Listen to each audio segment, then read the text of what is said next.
My name is Achy Obejas. I'm a writer and translator. I am the co-director of the new Mills College MFA in Translation.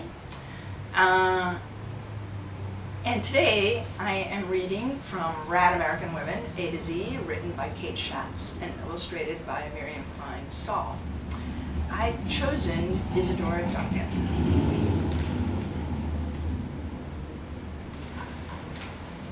So let's go.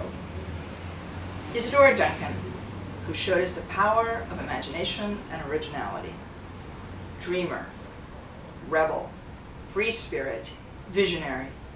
Isadora Duncan was all of these and more. With her flowing costumes, innovative ideas, and graceful movements, Isadora invented a new style of dance. Isadora Duncan was born into an artistic but troubled San Francisco family. After her parents' divorce, she moved with her mother and siblings to Oakland, California.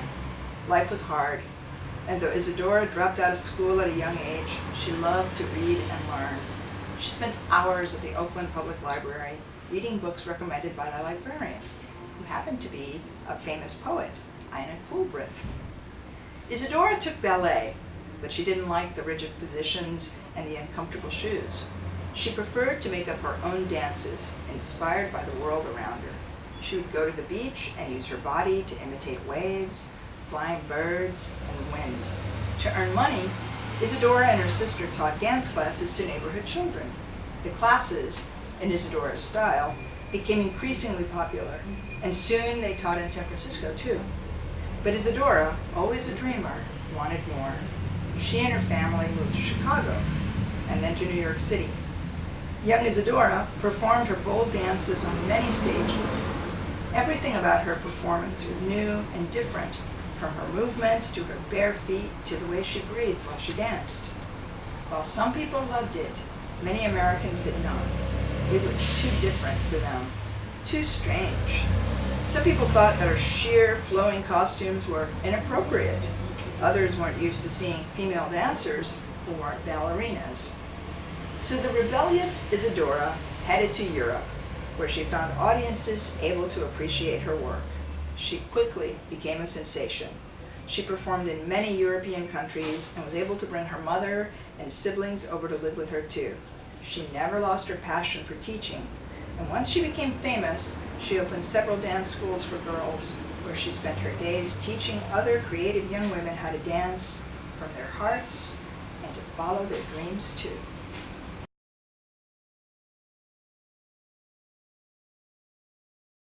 I chose Isadora Duncan because when I was a little girl, I saw the bio movie starring Vanessa Redgrave, and I was blown away by it. I'd never heard of Isadora Duncan, and I've always had a sort of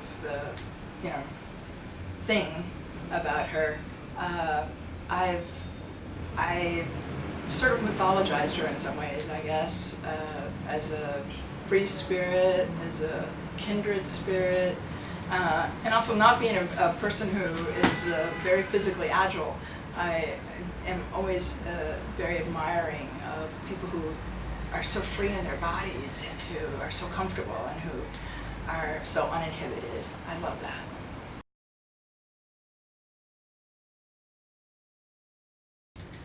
I would say be true to yourself, and that includes being honest with yourself.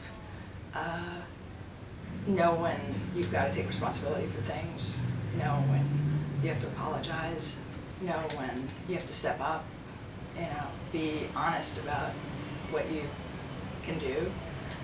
Understand what you can't, and not because of what other people tell you, but because of your own inherent talents. I mean, I'd love to be an Olympic runner, but it ain't gonna happen. But just be true to yourself. Be honest about who you are, and go forth and develop those talents. Be your own person.